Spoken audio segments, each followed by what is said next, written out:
Thank you so much for having us today, Mr. President. Thank you so much. Okay, we'll get to the flood control projects first. Okay. Okay. Meron kayong binubuong independent body, no, para imbestigahan yung mga anomalous flood control project.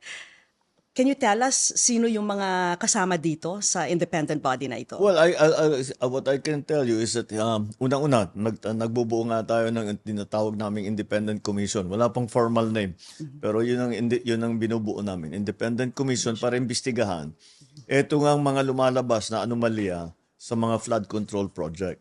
Yung mga personalities, ayoko namang maunahan ang actual na announcement dahil hindi pa solid talaga, pero malapit na. Pero paano sila maiba po sa mga existing agency like COA, Ombudsman? They're completely separate from government. But how powerful will they be? We will give them all the powers that are necessary for them to come to a conclusion, to come to some findings, para meron naman, alam natin kung ano yung nangyari. At isa pang bagay dito na napakahalaga para sa akin, dahil ang lalim na ng problema. Ang nais ko talagang malaman, paano ba tayo umabot sa ganito? Paano nga ba? Hindi nga Bakit maging ganitong ka-massive yung corruption?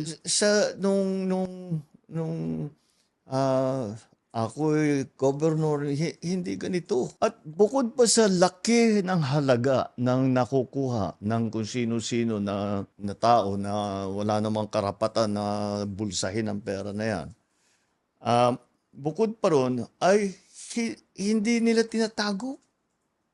Garapala na po.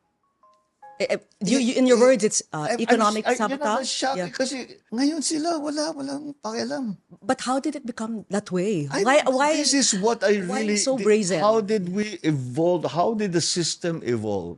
So it became like this. It did not happen overnight. This happened over many decades. And we have to figure out kung ano ba talaga ang nangyari para hindi na mangyari ulit, to put the safeguards in place, if it requires legislation, if it requires restructuring the government, lahat yan kailangan natin gawin. Pero kailangan natin malaman kung paano tayo, nasasyak ako, hindi ako makapaniwala na nandito na tayo na ganit na ang gobyerno na... But so many regimes and it just keeps getting worse. So It did. So how did we get here and what can we do now? Well, I cannot give you a complete answer to how did we get here. The simplistic answer will be, paano tayo nagkaganto? Dahil pinabayaan.